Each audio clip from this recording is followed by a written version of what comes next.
చిన్న ప్రార్థన చేసుకుందామండి. ప్రార్థన చేసుకుని ప్రారంభించుకుందాం. కళ్ళు మూసుకుందాం, ప్రార్థన చేసుకుందాం. పరిశుద్ధుడా, మహోన్నతుడా, సర్వాధికారి, కృపగలిగిన దేవ,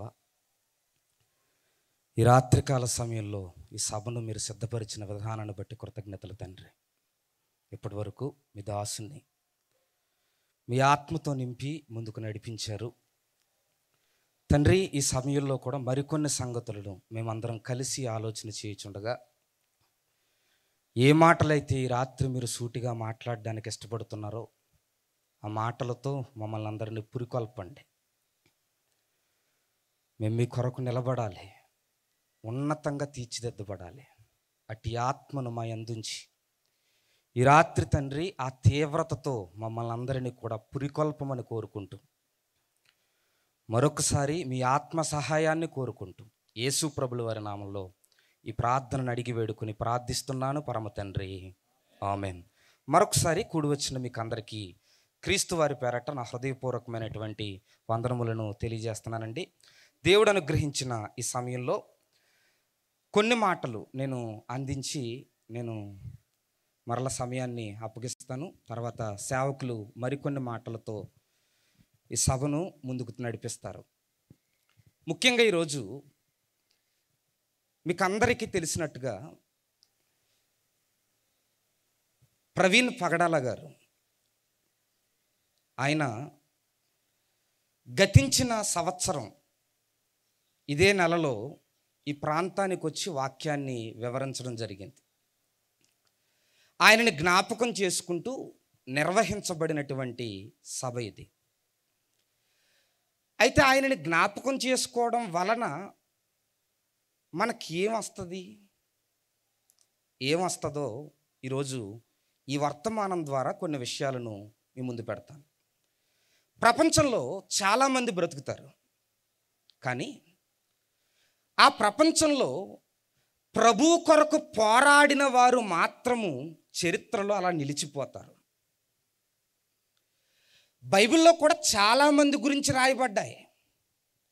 చాలామంది గురించి రాయబడిన కొందరి గురించే మనం ఎక్కువసార్లు ప్రేరేపింపబడతాము, ఎక్కువసార్లు వారి గురించి ధ్యానిస్తూ ఉంటాం.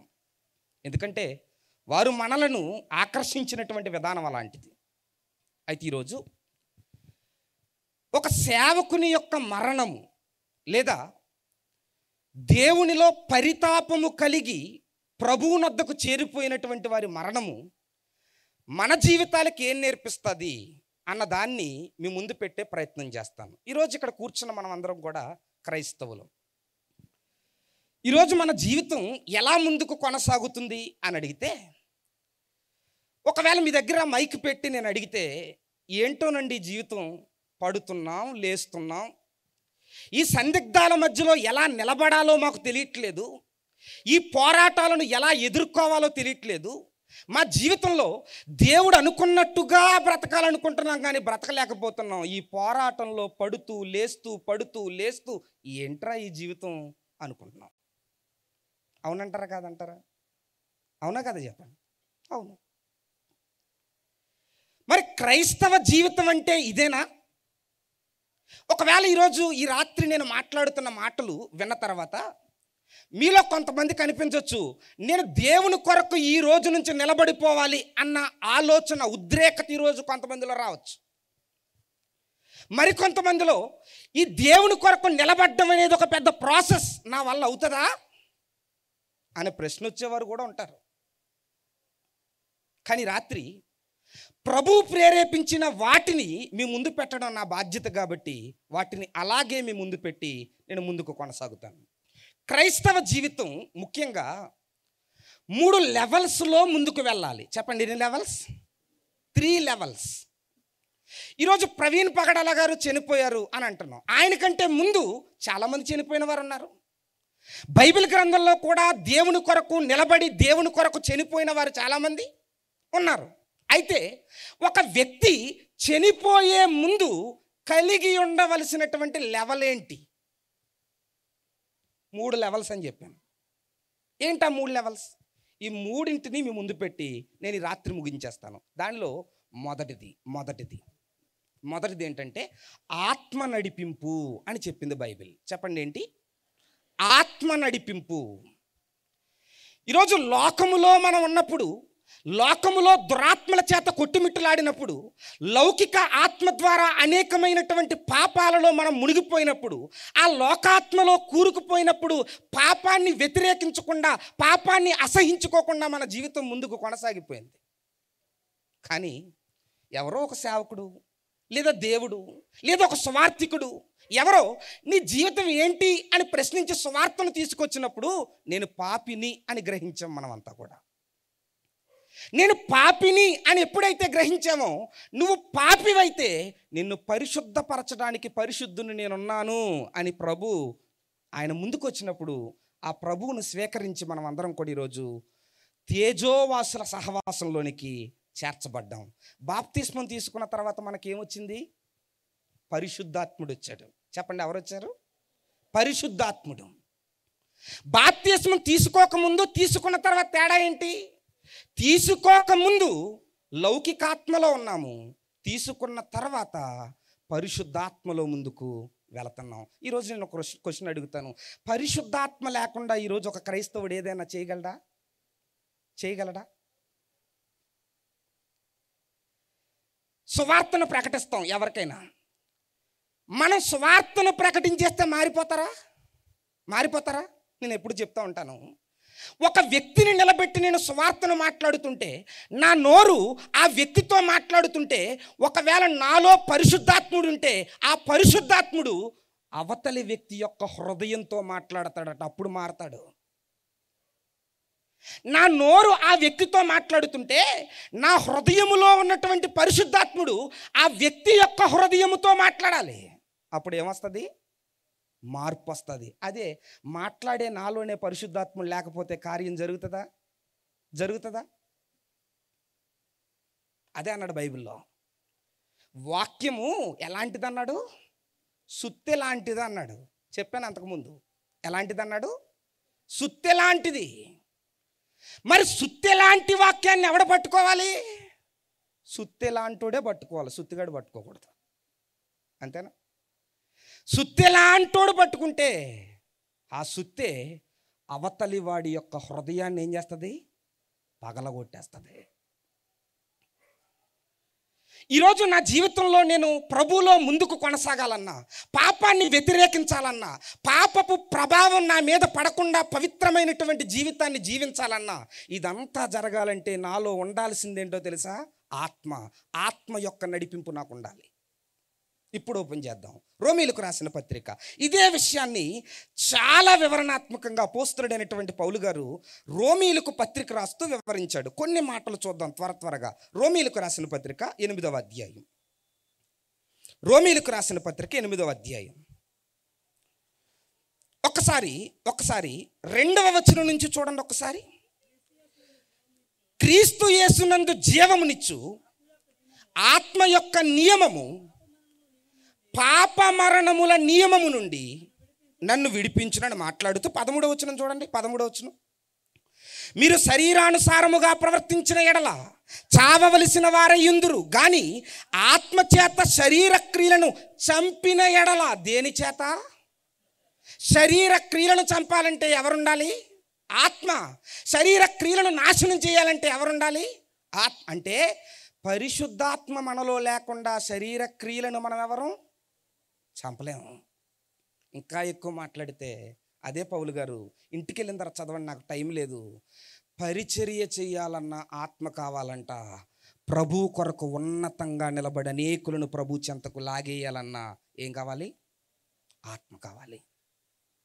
ఇంకా ఎక్కువ మాట్లాడితే నీవు నేను చేసే ప్రార్థన పరలోకానికి వెళ్ళాలంటే కూడా ఆత్మ కావాలన్నాడు. చూస్తారా ఒకసారి? చూడండి 26వ వచనం. అదే 8వ అధ్యాయం 26వ వచనం. అటువలే ఆత్మయు మన బలహీనతను చూచి సహాయము చేయుచున్నాడు. ఎలయనగా మనకు యుక్తముగా ఎలాగు ప్రార్థన చేయవలనో మనకు తెలియదు. నెక్స్ట్, ఉచ్చరింప సత్యము కాని మూలుగులతో ఆ ఆత్మ తానే మన పక్షముగా విజ్ఞాపన చేయుచున్నాడు. ఎవరు? అంటే మనం చేస్తున్న ప్రార్థన ఎక్కడెక్కడ తిరుగుతుంటే ఎక్కడెక్కడ తిరుగుతున్న ప్రార్థనను నేరుగా పరలోకానికి పంపుతుంది ఎవరట? ఇప్పుడు చెప్పండి, పరిశుద్ధాత్మ నడిపింపు లేకుండా ప్రార్థన చేయగలమా? మనం చేయగలమా? చేయలేము. ప్రార్థనే చేయలేమంటే పరిచర్య చేయగలమా? పరిచర్యే చేయలేమంటే ఒకరిని ప్రభు దగ్గరకు నడిపించగలమా? చేయలేము. అంటే ఒక క్రైస్తవ జీవితం క్రైస్తవ విలువలతో ముందుకు కొనసాగాలంటే ఆ వ్యక్తికి కావలసింది ఏంటో చెప్పేయండి. ఆత్మ. ఆత్మ. నేను చెప్పాలనుకున్న 3 విషయాల్లో ఇది మొదటి విషయం. చెప్పండి, ఏంటిది? ఆత్మ నడిపింపు. క్రైస్తవుని యొక్క మొదటి దశ ఏంటి అని అడిగితే ఆత్మ నడిపింపు. ఆత్మ నడిపింపు. ఇప్పుడు రెండవ దశ, బాప్తిస్మం తీసుకున్న తర్వాత ఆత్మ నడిపింపు అనే దానిని నీవు నేను అనుభవిస్తాం. అయితే ఆ ఆత్మ నడిపింపు కాస్త నువ్వు ఎప్పుడైతే దేవునికి సంపూర్ణ విధేయత చూపిస్తావో అది కాస్త ఆత్మ తీవ్రతగా మారుతుంది. చెప్పండి, ఎలా మారుతుంది? ఆత్మ తీవ్రత. ఏమంటే నడిపింపు తీవ్రత ఒకటి కాదా అంటే ఒకటి కాదు. ఒకటి కాదు. ఇదే బైబిల్లో ఆత్మ గురించి 3 పదాలు వాడాడు. ఆ 3 పదాలని మీ ముందుకు తీసుకొస్తున్నాను. మొదటిది నడిపింపు, రెండవది ఏంటి తేడా? ఆత్మ నడిపింపుకి ఆత్మ తీవ్రతకి ఏంటి తేడా? అసలు ఆత్మ తీవ్రత అనే పదం ఎక్కడ వాడాడు చూద్దాం. మరలా బైబిల్ తెరిచి మనం ఒకసారి ఈ మాటను చూద్దాం. రోమీయులకు రాసిన పత్రిక, అదే రోమీయులకు రాసిన పత్రిక 12వ అధ్యాయం ఒకసారి 11వ వచనాన్ని చూడండి. ఒకసారి 11వ వచనం, ఆసక్తి విషయములో మాంద్యులు కాక ఆత్మయందు తీవ్రత గలవారై. ఇప్పుడు చూడండి, వాడేడా వాళ్ళదా పదం? ఇందాక ఏం చెప్పాను? ఆత్మ నడిపింపు. ఇప్పుడు ఏం చెప్పాను? ఆత్మ ఏంటి తేడా? ఏంటి తేడా? ఆత్మ నడిపింపు అనేది క్రైస్తవ జీవితంలో మొదటి దశ అయితే ఆ మొదటి దశను దాటగలిగితే రెండవ దశ ఏంటో చెప్పండి? ఆత్మ తీవ్రత. ఏంటి తీవ్రత అంటే దీనిని గ్రీకులో జియో అన్నాడు. ఏమన్నాడు? చాలామంది ఏమన్నారంటే దాన్ని జియో సిమ్ అన్నారు. ఏ సిమ్ అన్నారు? జియో సిమ్ కాదు, ఇది ZEO, జియో అన్నాడు. ఏంటి జియో అంటే? దానిని బాయిల్ అన్నాడు. చెప్పండి, ఏమన్నాడు? బాయిల్. ఏంటి బాయిల్ అంటే మీకు చెప్పక్కర్లేదు. ఒక స్టవ్ మీద నీళ్లు పెట్టి మరిగించేస్తున్నాం అనుకోండి, మరిగిపోతున్నప్పుడు ఏమొస్తాయి? పైకి బుడగలు వస్తాయి. అవునా? బుడగలు వస్తాయి, మరిగిపోతాయి. ఆవిరైపోతూ ఉంటుంది అది. ఇప్పుడు ఆ ఆవిరైపోతూ మరిగిపోతున్నటువంటి నీటిలో ఎవడైనా చెయ్యట్టగలడా? చెయ్యి పెట్టగలడా? పెట్టలేడు. పెడితే కాలిపోద్ది.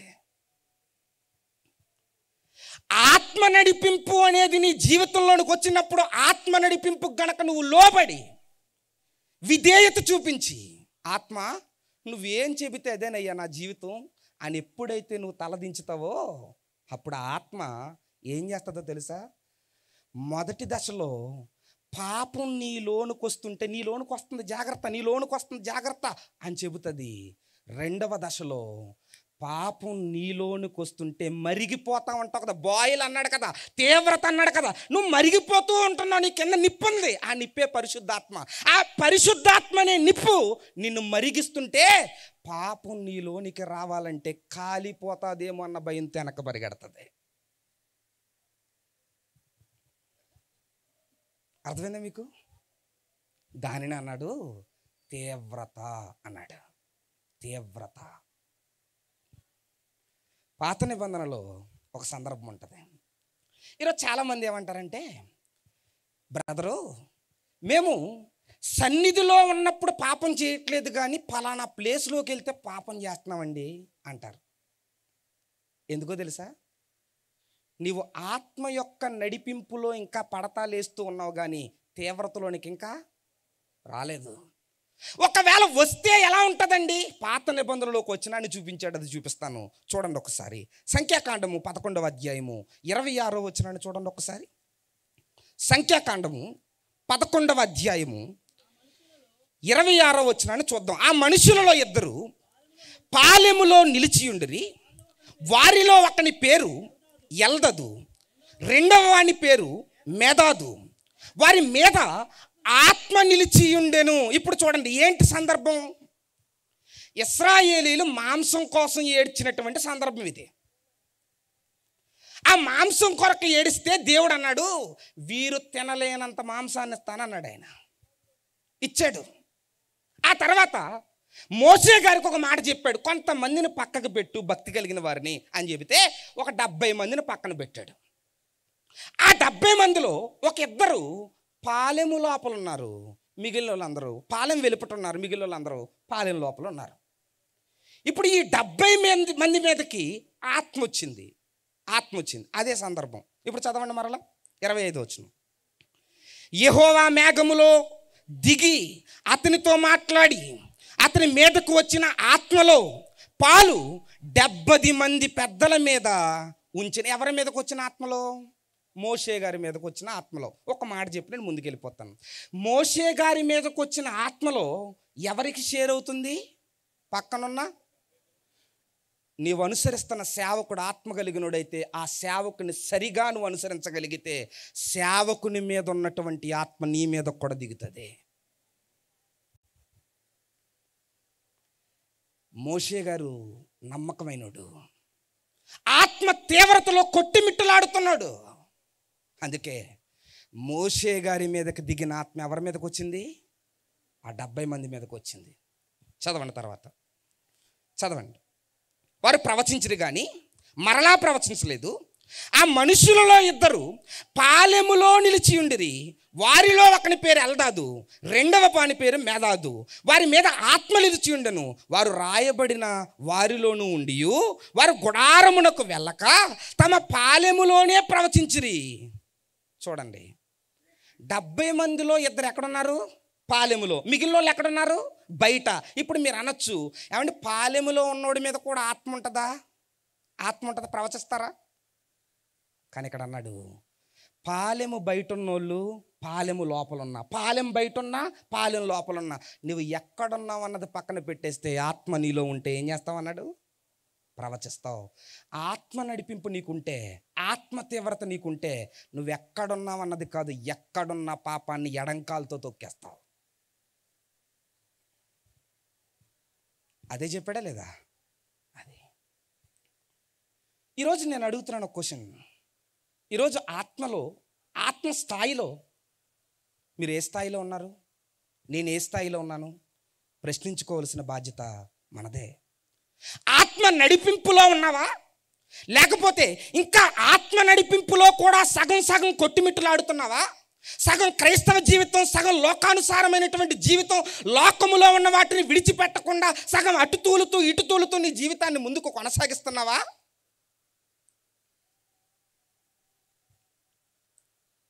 కానీ నువ్వు ఆత్మ నడిపింపులోనే ఉండి చచ్చిపోతే పరలోకం వెళ్ళలేవు. ఆత్మ నడిపింపు నుండి ఎక్కడికి రావాలి? ఆత్మ తీవ్రత. నీలోనికి ఆత్మ తీవ్రత ఉంటే నీలోనికి ఎంటర్ అవుతున్న అతి చిన్న పాపాన్ని కూడా దహించి వేస్తావు నువ్వు. ఇది రెండవది. నెంబర్ 3.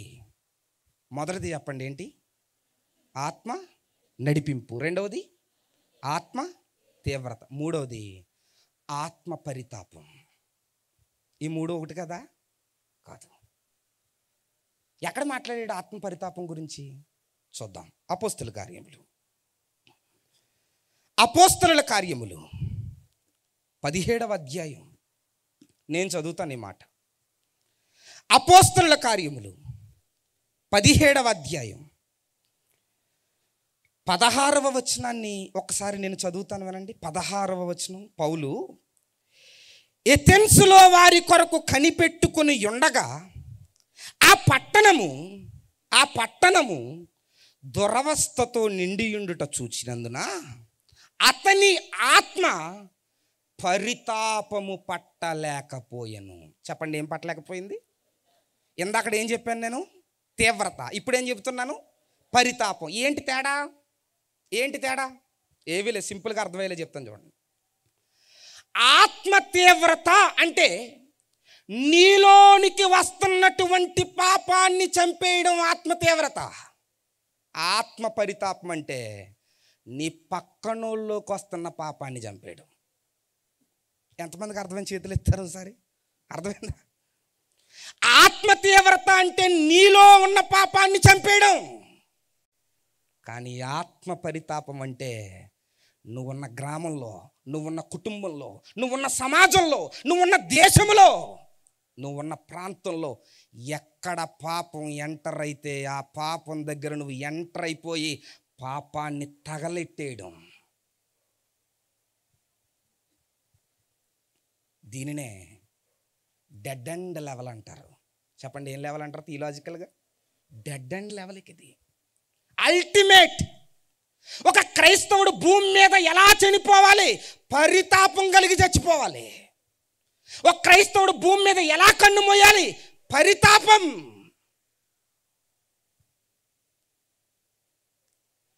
పౌలు గారిలోకి వస్తున్న పాపాన్ని బట్టి తీవ్రత తట్టుకోలేకపోయాడా? లేకపోతే ఎథెన్సు పట్టణంలో ఉన్నటువంటి పాపాన్ని చూసి తట్టుకోలేకపోయాడా? అంటే ఏంటి? తీవ్రత దాటుకుని వచ్చేసాడేనా? తీవ్రత దాటుకుని వచ్చేసాడు. 8వ అధ్యాయంలో నడిపింపు గురించి మాట్లాడాడు, 12వ అధ్యాయంలో తీవ్రత గురించి మాట్లాడాడు. ఇక అదే పౌలు గారు ఎథెన్స్ పట్టణానికి వెళ్ళినప్పుడు పరితాపాన్ని తట్టుకోలేకపోతున్నాడంట. Out of control. ఈరోజు ఈ పరితాపం కలిగినటువంటి సేవకులు మన సమాజంలోనే చాలామంది ఉన్నారు. ప్రభు కొరకు పరితాపం కలిగి ప్రాణాలను కూడా లెక్క చేయకుండా ఉన్నటువంటి సేవకులు ఎంతమంది ఉన్నారనుకుంటున్నారు?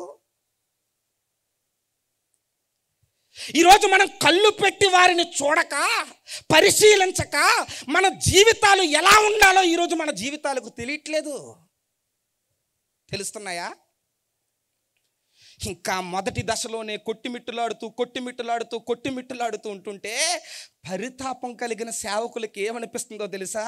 గుండెలు బాదుకుని ఏడుస్తున్నారు. ఒక్క ఇద్దరిని చూపిస్తానండి బైబిల్లో పరితాపం అంటే ఎలా ఉంటుందో. ఇద్దరిని చూపిస్తాను, మీకు అర్థం అవ్వడానికి ఒక ఎగ్జాంపుల్ మామూలుగా చెబుతాను, తర్వాత ఇంటికి వెళ్ళిన తర్వాత చదవండి. బైబిల్లో పాత నిబంధనలో ఒక ఆయన ఉన్నాడు, ఆయన పేరు ఫినెహాసు. ఏంటి ఆయన పేరు? ఫినెహాస్. ఈ పేరు మీకు బాగా తెలుసు, ఎందుకంటే రోస్టింగ్ ఛానల్ బాగా హైలైట్ అయింది కదా. ఫినెహాసు బల్లెని దింపుతాని కూడా ఆయన, అవునా? ఫినెహాస్ మీకు బాగా తెలుసు. ఆ ఫినెహాస్ గారి గురించి కాదు. ఏ ఫినెహాసు?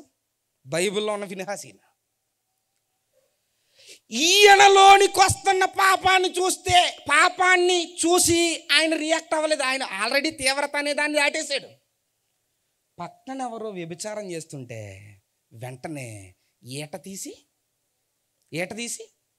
పొడి చేశాడు. నేను ఎప్పుడు అనుకుంటాను, చాలామంది ఏమంటారంటే దావీదు గారు పడిపోలేదా అంటారు.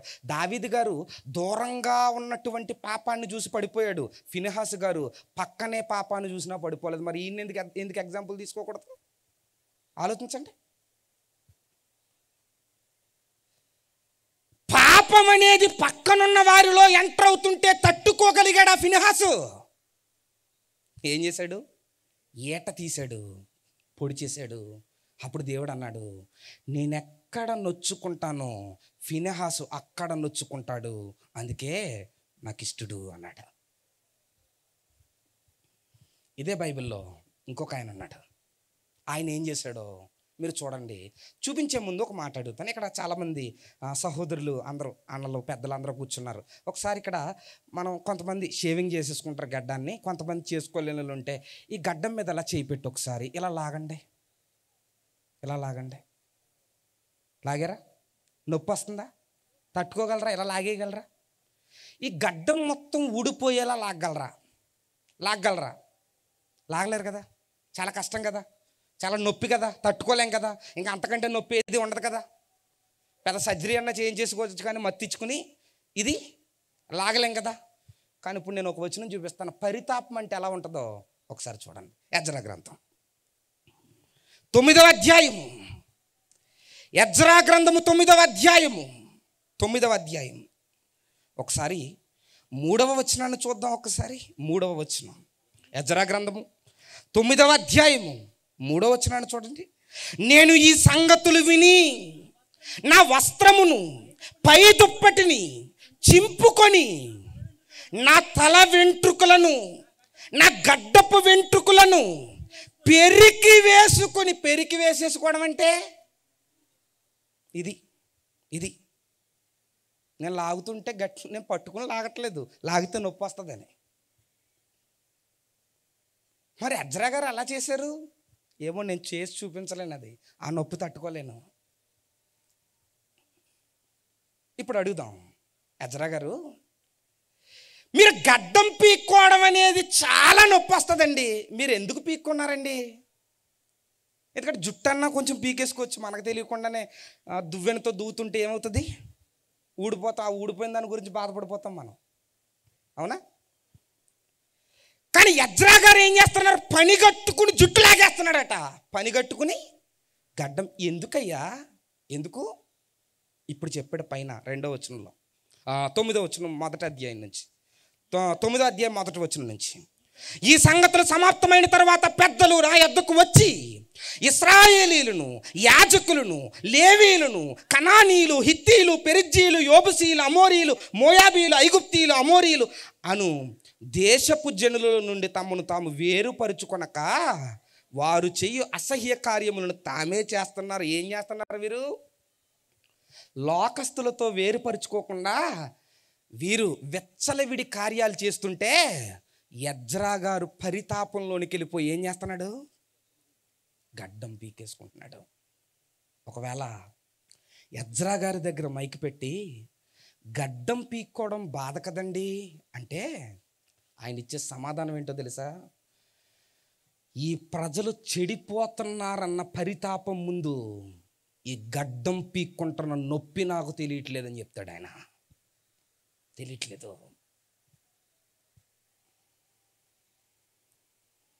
దీనినే ఆత్మ పరితాపం అని పిలుస్తారు. క్రొత్త నిబంధనలు ఇంకొక ఆయన్ని చూపించి ముగించేస్తాను. అపోస్తల కార్యములు 7వ అధ్యాయం. అపోస్తల కార్యములు 7వ అధ్యాయం. Hari photos ready. అపోస్తల కార్యములు 7వ అధ్యాయము 51వ వచనాన్ని చూడండి. 51వ వచనం, ముష్కరులారా, హృదయములను చెవులను దేవుని వాక్యమునకు లోపరచని వారులారా, మీ పితరుల వలె మీరును ఎల్లప్పుడూ పరిశుద్ధాత్మను ఎదిరించుచున్నారు. ఎవరు మాట్లాడుతున్నారు? స్టెఫన్ గారు. యేసుక్రీస్తు వారిని ఒప్పుకోకుండా విచ్చలవిడిగా బ్రతుకుతున్నటువంటి యూదుల మధ్యలో నిలబడి మీరేరా ఆయన సిలువేసేసింది అని చెప్తుంటే వారందరూ కూడా పెద్ద పెద్ద రాళ్ళు పట్టుకుని వెనకాల పెట్టుకుని వచ్చేసారట్టలాగా. విచిత్రం ఏంటి చెప్పనా? వాళ్ళు రాళ్ళు పట్టుకుని వచ్చేయడం కూడా స్టెఫన్ గారు చూశారు. ఆ రాళ్ళు పట్టుకుని వచ్చేస్తున్నప్పుడు అన్న స్టెఫన్ గారు కూల్ అవుతారు అనుకుంటే రాళ్ళు పట్టుకుని వచ్చిన తర్వాత అన్నాడట, ముష్కరులు రా మీరు అన్నాడట. ఎవడన్నా అంటాడండి? ఎవడన్నా? ముష్కరులు. ఆ మాటలు వినగానే అక్కడున్న వారికి మండిపోయి ఆ రాళ్లను ఆయన మీద వేస్తుంటే అప్పుడు చూపిస్తున్నాడు ఆయన మోకాళ్ళేసి ప్రార్థన చేస్తున్నాడు.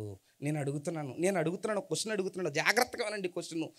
ఇంటిలో కూర్చుని అన్ని సదుపాయాలు ఉన్న అరగంట మోకాళ్ళు వేయలేని మన జీవితం ముందు రాళ్లతో కొట్టేస్తున్న, మోకరించి ప్రభువుకు ప్రార్థన చేస్తున్న స్టెఫన్ గారి పరితాపాన్ని ఏమని పోలుద్దాం?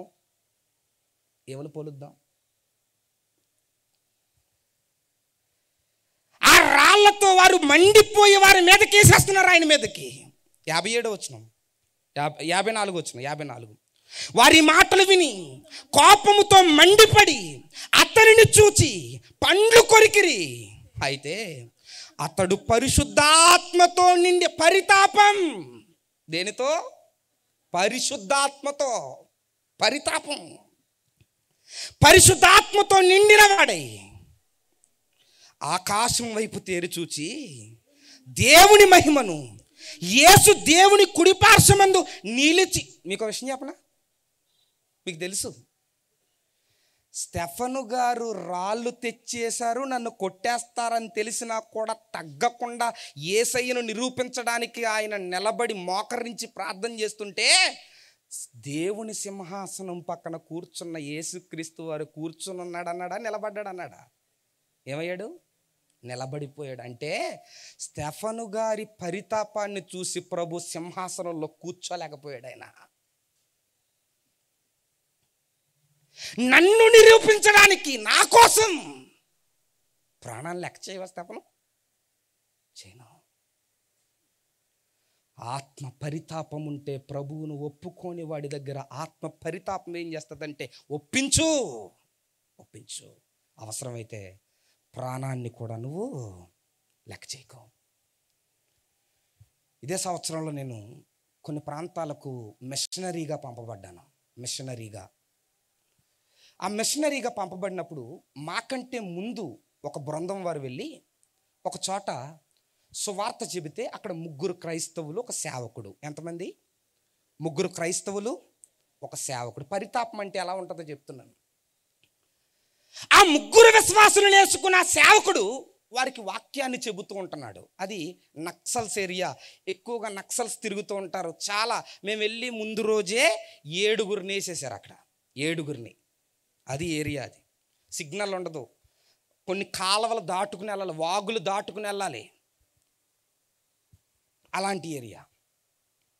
ఆ ప్రాంతానికి వెళ్ళి ఒక సేవకుడు నిలబడి వాక్యం చెప్పిన తర్వాత ఒక కార్డు ఇస్తాం. ఏంటంటే దానిని తీర్మాన పత్రం అని పిలుస్తాం. చెప్పండి, ఏ పత్రం?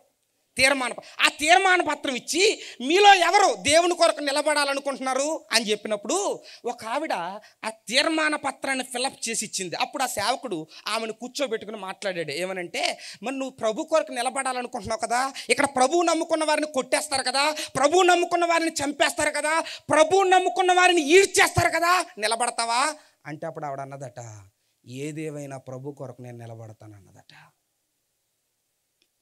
అయిపోయింది. దాన్ని వీడియో తీసుకున్నాడు. ఆయన వచ్చేసాడు.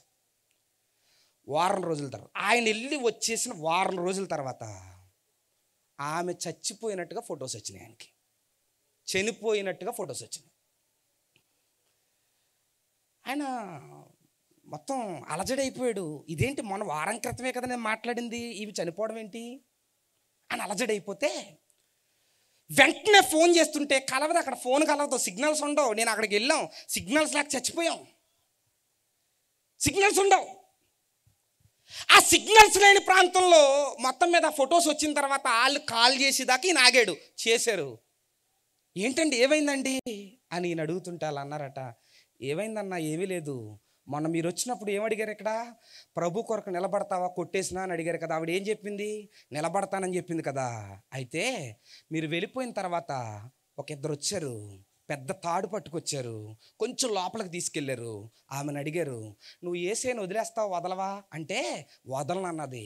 ఎందుకు వదలవు? తీర్మానం తీసుకున్నాను అన్నది. చంపేస్తాం, వదలవా? వదలను. నీ పిల్లోడిని చంపేస్తాం, వదలవా? వదలను అన్నప్పుడు ఆ తాడు తీసి ఆమెకి ఇలా వేసి ఇలా అటేపు ఇటేపు ఒకటి నిలబడి ఇలా లాగుతూ అటేపు లాగుతూ ఉంటూ, ఎప్పటికైనా యేసేను వదిలేస్తావా అంటే ఆవిడ అన్నదట, యేసేని నన్ను చంపేస్తానని బెదిరిస్తున్నారు కదా, నా కోసమే చచ్చిపోయినాడు ఆయన, ఆయన కోసం నేను చచ్చిపోవడానికి సిద్ధంగా ఉన్నాను, చంపేయండి అన్నదట. అటు ఇటు బలంగా లాగారు, ఆమె చనిపోయింది, మరణించింది. ఏమని పిలుద్దాం? నడిపింపా, తీవ్రత, పరితాపమా? ఏమని పిలుద్దాం?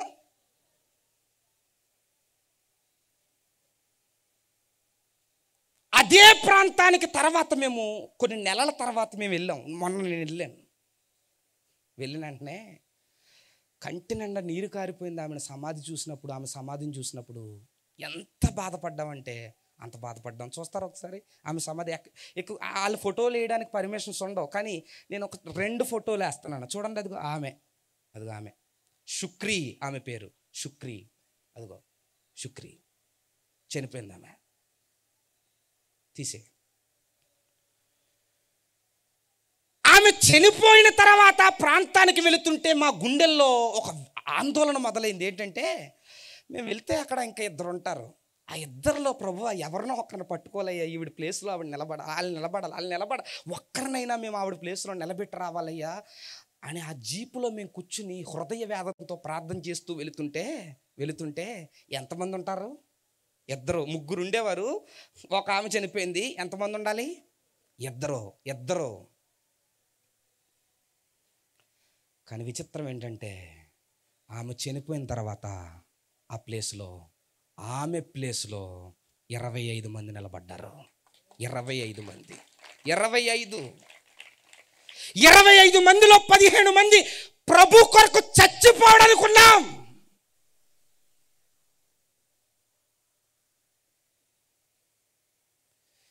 అక్కడి నుంచి వచ్చేసిన తర్వాత ఆ సేవకుడు నాకు ఫోన్ చేసి భోజనం చేస్తున్నాను కరెక్ట్గా. వాళ్ళ దగ్గర నుంచి ఫోన్ వచ్చిందంటే వెంటనే వెళ్ళిపోతాం బయటికి, ఎందుకంటే రాక వస్తుంది వాళ్ళ దగ్గర నుంచి ఫోన్.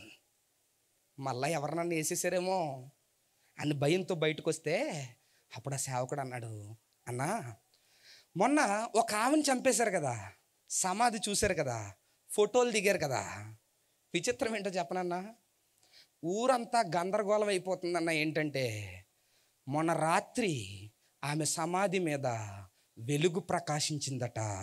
అక్కడ ఉన్నవారు అందరూ అంటున్నారు, అయ్యో వాళ్ళ దేవుణ్ణి నమ్ముకున్నదని అనవసరంగా చంపేశాం, వాళ్ళ దేవుడు నిజమైనోడు, అందుకే వెలుగుగా ప్రకాశిస్తున్నాడని చెప్పి అలజడి మొదలైపోయిందట ఊరిలో, అలజడి.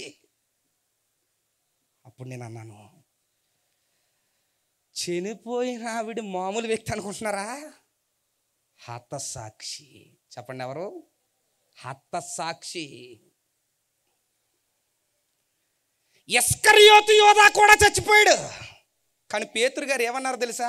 వాడి ప్లేసును భర్తీ చేయడానికి ఇంకొకటి కావాలి, చీట్లేయండి. కానీ నన్ను ఆపేసిన మాట ఏంటో తెలుసా? అదే అపోస్తుల కార్యాల్లో యాకోబును కూడా చంపేశారు, కానీ ఆ ప్లేస్ని రీప్లేస్ చేయడానికి ఎవడొకడు రండి అనలేదు బైబిల్లో. అన్నాడా? ఒకడు చచ్చిపోతే లోకానుసారంగా వాడి ప్లేస్ను ఇంకొకడు భర్తీ చేయాలి, కానీ ఒక వ్యక్తి హతసాక్షి అయిపోతే వాడి ప్లేస్ను ఇంకొకడు భర్తీ చేయక్కర్లేదు. ఎందుకు? ఆ సమాధి ప్రకటిస్తుంది సువార్త. ప్రకటించిందా? శుక్రి చనిపోయింది, కానీ ఆ సమాధి ఈరోజు అనేకులలో ఆందోళన లేపి వాళ్ళ దేవుడు నిజమేమో అన్న ఆందోళన కలిగించింది. ఇది కాదా పరితాపం? ఈరోజు మనం ఇండియాలో ఉన్నాం, భారతదేశంలో. ఈ భారతదేశంలో అనేక మంది ప్రజలు ఉన్నారు, వివిధమైనటువంటి ప్రజలు ఉన్నారు, వివిధమైనటువంటి ప్రాంతాలు ఉన్నాయి. ఈరోజు ఆంధ్ర ప్రాంతంలో మనం ఇక్కడ నల్లజర్ల అనే ప్రాంతంలో నబీపేటలో మనం కూర్చుని ఉన్నాం. ఈరోజు నువ్వు కూర్చున్నావు ప్రశాంతంగా, ఈరోజు నువ్వు బైబిల్ పట్టుకుంటున్నావు ప్రశాంతంగా, ఈరోజు నువ్వు ప్రార్థన చేసుకుంటున్నావు ప్రశాంతంగా, వాక్యాన్ని వినడానికి సభలు పెడితే వస్తున్నావు ప్రశాంతంగా. కానీ కొన్ని ప్రాంతాలలో వాక్యాన్ని చెప్పడానికి కాదు కదా, ఇంటిలో కూర్చుని ప్రార్థన చేసుకోవడానికి లేదు. కల్లారా చూసాం మేము, కల్లారా. యేసు అని పేరెత్తితే చంపేస్తామంటున్నారు, ఏం చేద్దాం?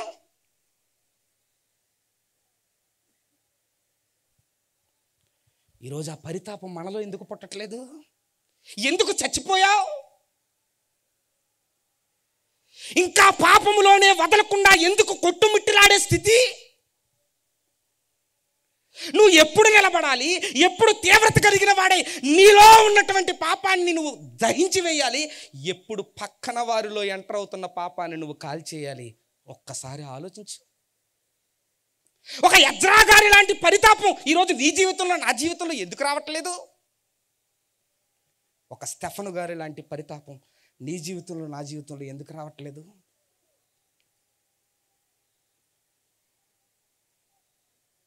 21 సంవత్సరాలు పరిచర్య చేశాడు అపోస్తలుడైన పౌలు గారు. 7 సంవత్సరాలు జైల్లో ఉన్నాడు. 14 సంవత్సరాలు పరిచర్య చేశాడు. 14 సంవత్సరాల్లో రక్తాలు కారుతున్నా పట్టించుకోకుండా పరితాపంతో పరుగులు పెట్టి 28 దేశాల్లో చర్చిలు కట్టేశాడు పౌలు గారు.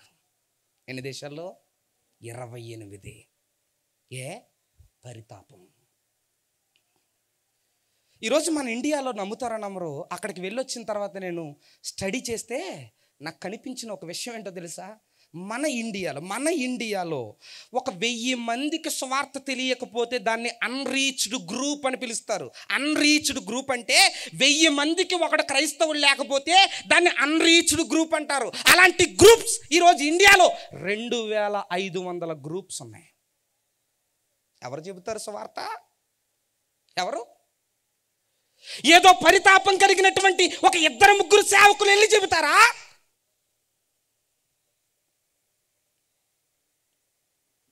నేను ఒక్కటైతే చెప్పగలను, రాత్రి ప్రవీణ్ పగడాల గారు పరితాపం కలిగి ప్రభు కొరకు నిలబడిన ఒక అద్భుతమైనటువంటి వ్యక్తి అని ఈ బైబిల్ పట్టుకుని సాక్ష్యం ఇవ్వగలను. పరితాపముతో పరుగులు పెట్టాడు. పరితాపముతో అనేకులను మార్చడానికి పరుగులు పెట్టాడు. ఇందాక మీరు విన్నారు, ఇందాక మీరు కంపెనీస్ లేవా? డబ్బు లేదా? ఆయనకున్నటువంటి డబ్బు ఒక చోట ఎంజాయ్ చేసే విధంగా ఆయన ఆపేయగలిగిందా? లేదు. డబ్బున్నా, ఒకవేళ బ్రతకాలనుకుంటే విలాసవంతమైన జీవితాన్ని జీవించే సత్తా ఉన్నా ఒక చోట కూర్చోలేకపోయాడు. ఎందుకంటే ఇదే దేశంలో క్రీస్తు అంటే తెలియని అనేక మంది ఉన్నారు. వారి హృదయాలలో నా క్రీస్తును, నా రాజును నాటడానికి పరుగులు పెట్టాలి. పరితాపంతో ప్రాణానికి తెగించని పరుగులు పెట్టడం మొదలుపెట్టాడు ఆయన.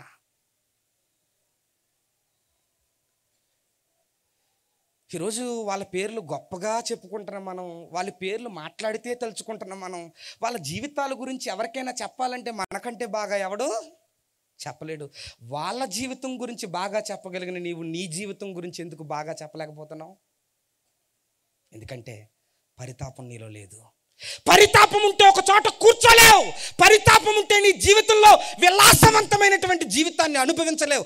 పరితాపం నీకుంటే ఎవడికి సువార్త చెప్పాలి, పరితాపం నీకుంటే ప్రభు దగ్గరికి ఎలా నడిపించాలి అనే తీవ్రత, పరితాపం నీలో ఉంటే ప్రాణానికి తెగించి ప్రభు కొరకు నిలబడడానికి నువ్వు సిద్ధపడిపోతావు. ఈ రాత్రి ఒకటే ప్రశ్న అడుగుతున్నాను, ఆ పరితాపమే ప్రభువుకుంది. అందుకే సిలువ మరణాన్ని కూడా లెక్క చేయకుండా మేకులు దిగుతున్నా, శిరస్సు మీద ముండ్ల కిరీటం ఉన్నా, ఆయన రక్తపు బొట్టులు కారిపోతున్నా, ఆయన జీవితంలో కదలలేని, చలనం లేని ఒక స్థితికి వెళ్ళిపోయిన ఆయన జీవితంలో ఒకటే అనిపిస్తుంది, నా పక్కనున్నోడిని ఏం చేయాలి? మార్చాలి. ఏం చెబుదాం? ఆ త్యాగానికి ఏం చెబుదాం?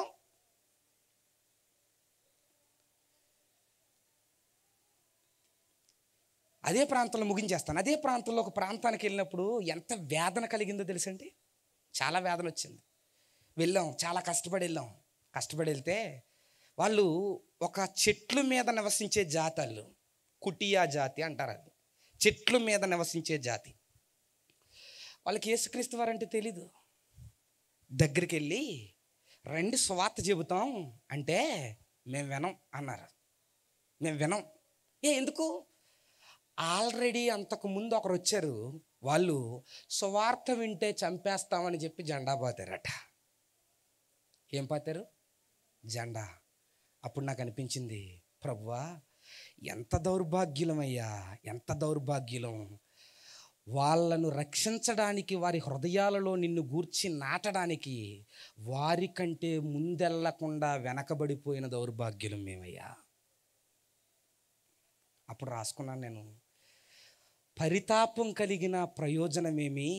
ప్రతి చోటా కట్టిన తన కోట విరోధి, వెనకబడిన వాడనై, నిర్లక్ష్య స్వభావినై ఆలస్యం చేశాను, ఎందరినో బలిగొన్నానని రాసి అప్పుడు కింద రాసుకున్నాను, సువార్త సేద్యం ఎవరికి సాధ్యం, ఆలస్యం అత్యంత ప్రమాదం, ఈరోజే వెళదాం రేపేమో శూన్యం, మొదలెడితే ఒక ఆత్మైనా సాధ్యం అని అప్పుడు రాసుకున్నాను నేను నా డైరీలో. ఈరోజే వెళదాం రేపేమో శూన్యం, మొదలెడితే ఒక ఆత్మైనా సాధ్యం. నేను అడుగుతున్నాను, ఇక్కడ కూర్చున్న మనం ప్రవీణ్ పగడాల గారి గురించి ఆలోచించడం కాదు, ఆయన కార్యాచరణను మాదిరిగా తీసుకుని ఎందుకు మనం పరిగెట్టకూడదు? ఎందుకు పరితాపంతో ముందుకు వెళ్ళకూడదు? ఎందుకు ప్రభు కోసం తెగించకూడదు? సువార్త లేని ప్రాంతాలు ఉన్నాయి, పరిగెట్టు. సువార్త లేని చోట్లున్నాయి, వెళ్ళు. ప్రాణానికి తెగించి నువ్వు నిలబడగలిగితే నీ పక్షాన ప్రభువు నిలబడగలడు. చస్తే నీ సమాధి సువార్తను ప్రకటిస్తుంది, బ్రతికితే నీ గుండెలు సువార్తను ప్రకటిస్తాయి. నువ్వు చచ్చినా బ్రతికినా సువార్త మాత్రం ఆగదు. ఈ రాత్రి ఈ కూడికలో ఈ మాటలు ప్రభు నీ దగ్గరికి తీసుకురావడానికి కారణం ఏంటంటే, చచ్చుబడిపోయిన జీవితాల్లో నుంచి ప్రభావవంతమైనటువంటి జీవితాల్లోనికి నువ్వు రావాలి, నిలబడాలి. అనేకులను నిలబెట్టే పరితాపము కలిగినటువంటి ప్రభు యొక్క మాదిరిని తీసుకుని పోరాట యోధుడిగా నువ్వు నేను నిలబడగలగాలి. నిలబడకపోతే ఇంకా మొదటి దశలోనే ఉంటానండి, ఇంకా రెండవ దశలోనే ఉంటానండి అంటే ప్రభు అంగీకరించడానికి సిద్ధంగా లేడు. ఏమో తెలీదు, ప్రాణం ఎప్పుడు పోతుందో తెలీదు, జీవితం ఎప్పుడు ముగిసిపోతుందో తెలీదు. పరలోకము నుంచి వచ్చావు, దేవుని దగ్గర నుంచి వచ్చావు, మరల ఎక్కడికి వెళ్ళాలి? దేవుని దగ్గరికే వెళ్ళాలి, పరలోకంలోనికే వెళ్ళాలి. అలా వెళ్ళాలంటే భూమి మీద నీకు నాకు ఒక పని ఉంది. అదే మొట్టమొదటిగా ఆత్మ నడిపింపులో నువ్వు ఉండాలి, రెండవదిగా ఆత్మ తీవ్రతలో నువ్వు ముందు కొనసాగాలి, మూడవదిగా ఆత్మ పరితాపంతో అనేకులను ప్రభు యొద్దకు నడిపించాలి. నువ్వెక్కడున్నావు? వద్దు. ఏం చేస్తున్నావు? వద్దు. నువ్వున్న చోట పరితాపం కలిగి ప్రభు కోసం చెప్పగలవా? చెప్పడానికి నువ్వు నిలబడితే అవతల వాడు ఎంత పెద్దోడైనా ప్రభు ఎదుట సాష్టాంగ పడిపోయే విధంగా ప్రభు ఆత్మ సిద్ధపరచడానికి సిద్ధంగా ఉంది. అట్టి కృప ప్రభు మనకందరికి అనుగ్రహించి పరితాపముతో ముందుకు నడిపించునుగాక. ప్రార్థన చేసుకుందాం. పరిశుద్ధుడా, మహోన్నతుడా, అనేకమైన విషయాలు మేము ఆలోచించామయ్యా. ఈ రాత్రి సభను ఎందుకు మీరు పెట్టారో మాకు తెలియదు, కానీ ఇక్కడ కూర్చున్న వారు పరితాపముతో నింపబడ్డానికే మీరు సభను నిర్వహించారు. తండ్రి, ఆ పరితాపం అనేకులలో కలిగించండి. అనేక చోట్లకు మేము పరిగెట్టాలి, మీ కొరకు నిలబడాలి. ప్రభు యేసును మాదిరిగా తీసుకుని మా ముందుంచబడినటువంటి భక్తుల జీవితాలను మాదిరిగా తీసుకుని ఈరోజు మేము నిలబడగలగాలి. ఇక్కడ ప్రతి ఒక్కరిని ముట్టండి, మీ ఆత్మతో అభిషేకించండి. ఆత్మ నడిపింపు, ఆత్మ తీవ్రత, ఆత్మ పరితాపం, వీటిలో అద్భుతంగా ముందుకు కొనసాగి అనేకులను మీ చెంతకు నడిపించే భాగ్యాన్ని ప్రసాదించమని కోరుకుంటూ యేసు ప్రభుల వారి నామంలో ఈ ప్రార్థనను అడిగి వేడుకుని ప్రార్థిస్తున్నాము పరమ తండ్రి. ఆమెన్. అందరికి వందనాలండి. Thank you so much.